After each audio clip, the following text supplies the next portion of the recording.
کیا ممبئی جو ہے وہ ایک بریک پوائنٹ تھا؟ منی جی، آپ نے 2-3 باتیں ساتھ میں ہی جوڑ دی، اور اتفاق کی بات ہے کہ حامد میر جو کہ میرے اچھے دوست ہیں، مشاہد حسین صاحب بھی میرے اچھے دوست ہیں، لیکن حامد میر اور میں اکٹھے تھے ایجپٹ میں جب شرم الشیخ کا جوائنٹ اسٹیٹمنٹ وہاں پہ سائن ہوا تھا، اور تب حامد صاحب نے بھی مجھ سے بلوچستان پر ایک سوال رکھا، اور میں نے جو ان کو کہا میں آج آپ کو بھی کہنا چاہوں گی کہ ہم نے سنا ہے کہ پاکستان کی طرف سے بار بار کمپلینٹس آتی ہیں بلوچستان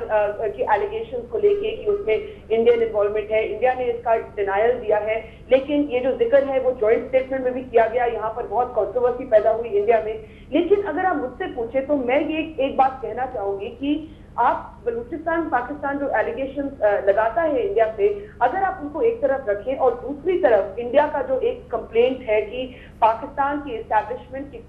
کچھ بھاگ، کچھ سیکشنز نے ٹیررزم کو ایک اسٹیٹ پالیسی کا ایکسٹینشن بنایا ہے، تو میں یہ کہنا چاہوں گی کہ آپ ان دونوں باتوں میں ایکویولنس نہیں ڈرا کر سکتے۔ میں یہ نہیں کہہ رہی ہوں کہ جہاں پہ پاکستان کی ایلیگیشنز ہیں ان کو پورا حق ہے کہ وہ ایلیگیشنز انویسٹیگیٹ کرے، وہ ٹیبل پہ رکھے، وہ اپنے جو کنسرنز ہیں وہ رکھیں ٹیبل پر، لیکن آپ بلوچستان اور افغانستان ایک طرف رکھیں and terrorism is state policy کو دوسری طرف رکھیں، تو آپ ایک ایکویولنس ان میں نہیں کریٹ کر سکتے۔ اور میں ایک اور بات بھی کہنا چاہوں گی کہ آپ نے بات کی IC-814 کی، کاندہار کی، بہت سے انڈینز یہ جاننا چاہیں گے کہ مولانا مسعود اظہر جو کہ اب جیش محمد کے چیف ہیں وہ کہاں ہیں اس سمے پاکستان میں؟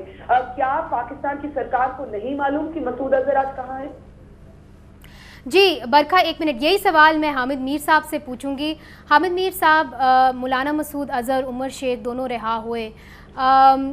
کندہار ہائی جیکنگ کے بعد عمر سعید شیخ کو تو پکڑا گیا مگر ڈینیل پرل کیس کے اوپر پکڑا گیا نا۔ مولانا مسعود اظہر واقعی میں روپوش ہیں، تو انڈیا بار بار یہ سوال اٹھاتا ہے، حافظ سعید کے بارے میں بھی یہی سوال اٹھتا ہے کہ ابھی تک ان کے خلاف ایک ٹھوس اقدام، ایکشن کیوں نہیں لیا گیا؟ تقریباً 2 سال پہلے کی بات ہے کہ مسعود اظہر صاحب جو ہیں ان کے بارے میں گورنمنٹ نے ایک کلیم کیا تھا کہ وہ کہیں پاکستان کے ٹرائبل ایریا میں چھپے ہوئے ہیں۔ پھر جیسا کہ آپ نے خود بھی ذکر کیا کہ ایک رپورٹ یہ بھی آئی تھی کہ وہ کسی ڈرون اٹیک میں مارے گئے ہیں۔ تو مسعود اظہر صاحب کا جو چھوٹا بھائی ہے مفتی عبدالرؤف، وہ پرویز مشرف پر اسیسینیشن اٹیمپٹس میں بھی انوالو تھا، اور مسعود اظہر صاحب جو ہیں وہ پچھلے 2-2.5 سال سے وہ ویزیبل نہیں ہے۔ اس سے پہلے نو ڈاؤٹ 2000 میں جب وہ ریلیز ہو کے پاکستان آئے تو اس کے بعد انہوں نے جیش محمد بنائی، اور پرویز مشرف کا کے پورے دور میں ان کی ایکٹیویٹیز بڑی ویزیبل تھی اس زمانے میں۔ جو برکھا کہہ رہی ہیں کہ کچھ عناصر جو ہیں دیکھیں، میرا برکھا سے کاؤنٹر کویسچن ہے کہ Pervez Musharraf was the most popular Pakistani in India despite the fact that he was involved in Kargil, despite the fact کہ اس نے مسعود اظہر کو یہ پرمیشن دی پاکستان میں کہ آپ جیش محمد بنائیں۔ برکھا دا پاکستان کئی دفعہ آئیں، لیکن کبھی انہوں نے مسعود اظہر کے بارے میں پرویز مشرف سے نہیں پوچھا کہ تمہاری ناک کے نیچے بیٹھ کے اس بندے نے جیش محمد بنائی، یہ کنونشن کرتا ہے، تم اس کو کیوں نہیں پکڑتے؟ اس کے باوجود Musharraf was the most popular Pakistani in India. یہ آپ کا ایک بہت جائز کوسچن ہے برکھا۔ یہ کافی زیادہ جو پاکستانی پولیٹیشنز ہیں، یہاں پہ جرنلسٹ ہیں، یہ بار بار یہ سوال اٹھاتے ہیں کہ جو سابق صدر مشرف ہے ان کو آرکیٹیکٹ کہا جاتا تھا کارگل کا، مگر پھر بھی ان کو جب وہ انڈیا گئے تو ان کی بہت زیادہ وہاں پہ سرایا گیا، ان کو ویلکم کیا گیا، تو اس کی کیا وجہ ہے؟ منیزی اور حامد میر کو میں کہنا چاہوں گی کہ یہ 2 الگ باتیں ہیں۔ حامد صاحب نے کہا کہ میں نے کبھی پرویز مشرف سے مسعود اظہر کے بارے میں نہیں پوچھا، یہ بات صحیح نہیں ہے۔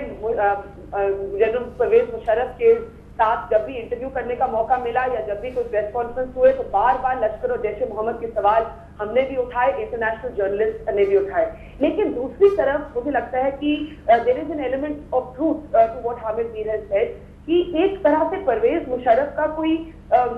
جو ایک ہولڈ تھا on the Indian middle class response اور ایون دی انڈین اسٹیبلشمنٹ وہ کافی اسٹرانگ تھا، لیکن مجھے لگتا ہے کہ ایک اس کی وجہ یہ ہے کہ یہاں پر یہ فیلنگ ہے کہ for the first time you were dealing directly with the army, جیسے کہ آج انڈیا سرکار کو لگتا ہے کہ آپ ڈیل کر رہی ہیں سویلین اسٹیبلشمنٹ سے، لیکن جو اصلی پار ہے وہ تو یا آرمی کے پاس ہے یا ISI کے پاس ہے۔ کم سے کم پرویز مشرف جب پریزیڈنٹ تھے تو کم سے کم یہ تو لگتا تھا you are dealing directly with a person in power, آج تو بالکل کنفیوژن لگتی ہے۔ حامد میر صاحب مجھے ایک بریک پہ جانا ہے. بریک کے بعد یہاں پہ ایک بڑی دلچسپ گفتگو ہو رہی ہے. دلی میں ہمارے ساتھ ہیں NDTV کی گروپ ایڈیٹر برکھا دت, اور یہاں پہ ہمارے ساتھ ہیں حامد میر صاحب, ریٹائرڈ لیفٹیننٹ جنرل عبدالقیوم صاحب, مشاہد حسین صاحب. ملتے ہیں آپ کو بریک کے بعد.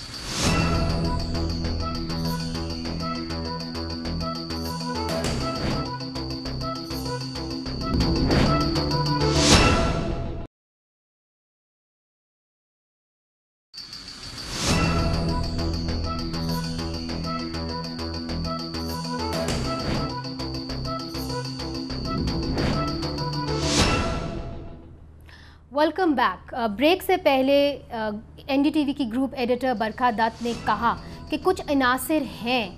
پاکستان کی اسٹیبلشمنٹ میں جن کا جھکاؤ ہے کچھ ٹیررسٹ گروپس کی طرف. میں آپ سے پوچھنا چاہوں گی جو کہ you have been in the army, اور یہ کافی زیادہ الزامات آتے رہے ہیں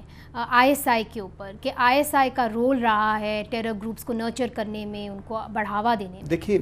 کوئی بھی انٹیلیجنس ایجنسی ورتھ اٹس نیم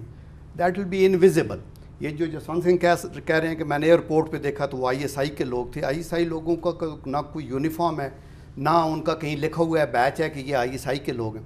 نمبر 2, وہ آپ کی جو محترمہ وہاں سے بول رہی تھیں, انہوں نے بھی یہ کہا کہ شاید ISI ساری انوالو نہیں ہوگی تو سیکشن ہوگی. یہ بھی سمجھ سے بالا تر بات ہے کہ آپ ایک ہائی جیکنگ کا ڈرامہ رچا رہے ہیں کسی ملک کی بھی انٹیلیجنس ایجنسی, اور اس کے جو کمپلیٹ سیٹ اپ اس کو پتہ نہیں ہے اور ان کی ایک سیکشن کر رہی ہے. یہ ناقابل یقین بات ہے. بات یہ ہے کہ آپ یہ کہہ رہے ہیں کہ ISI کی کوئی کسی قسم کی انوالومنٹ بھی نہیں تھی کندہار ہائی جیکنگ میں یہ کہہ رہا ہوں کہ کوئی انوالومنٹ نہیں تھی. جس طرح حامد میر صاحب آپ نے ہارسز ماؤتھ سے سنا ہی واز رائٹ دیئر, تو اس سے زیادہ مگر انہوں نے یہ تو نہیں کہا کہ بالکل ہی کوئی انوالومنٹ نہیں تھی. انہوں نے تو یہ کہا ہے کہ ہو سکتا ہے کہ شاید ایک سیکشن کی انوالومنٹ ہو. نہیں, یہ انہوں نے نہیں کہا, یہ تو انہوں نے کہا کہ شاید ہو, لیکن بات یہ ہے کہ یہ گیس ہے. آپ کو کسی بھی انٹیلیجنس ایجنسیز کی انوالومنٹ کے لیے آپ کو پروف چاہیے کہ یہ ہے, اور پھر اس کے پرپز کیا ہے. پاکستان تو اتنا کنسیڈریٹ تھا کہ یہاں انہوں نے ان کی ریفیولنگ, ان کے ساتھ تعاون, ان کو ہیلی کاپٹر دیا گیا اور سارا کوآپریٹ کر رہے تھے, اور ہمارے ملک کے انٹرسٹ میں نہیں ہے. 1971 وار کے اندر آپ نے دیکھا کہ اٹ واز 65 وار جو ہائی جیکنگ شروع ہوئی, اور اس سے پھر 71 وار میں تو ہمیں پتہ تھا کہ اس کے کانسیکوینسز کیا ہو سکتے ہیں. So therefore intelligence agencies is involve ہوتی ہیں ساری دنیا کی. CIA بھی انوالو ہوتا ہے, را بھی انوالو ہوتا ہے, ISI بھی اپنے جو ہمارے جو نیشنل انٹرسٹ ہیں ان کو پروٹیکٹ کرنے کے لیے ایکٹیو بھی ہوگی, پرو ایکٹیو بھی ہوگی. لیکن یہ کہ اس کو کھینچ کے ہر جگہ پہ لے آنا یہ غلط ہے. یس را انوالو ہے بلوچستان کے اندر بھی, افغانستان کے تھرو ہمارے فوٹا کے اندر بھی. مگر جو آپ کہہ رہے تھے کہ نا ان کو کوئی ایویڈنس نہیں ملی, ان کو ایویڈنس ملی تھی. انہوں نے 4 لوگ پکڑے تھے, 2 پاکستانی تھے, 1 نیپالی تھے, 1 انڈین تھے ممبئی کے اندر, جن کی وجہ سے ان کو معلوم پڑا تھا کہ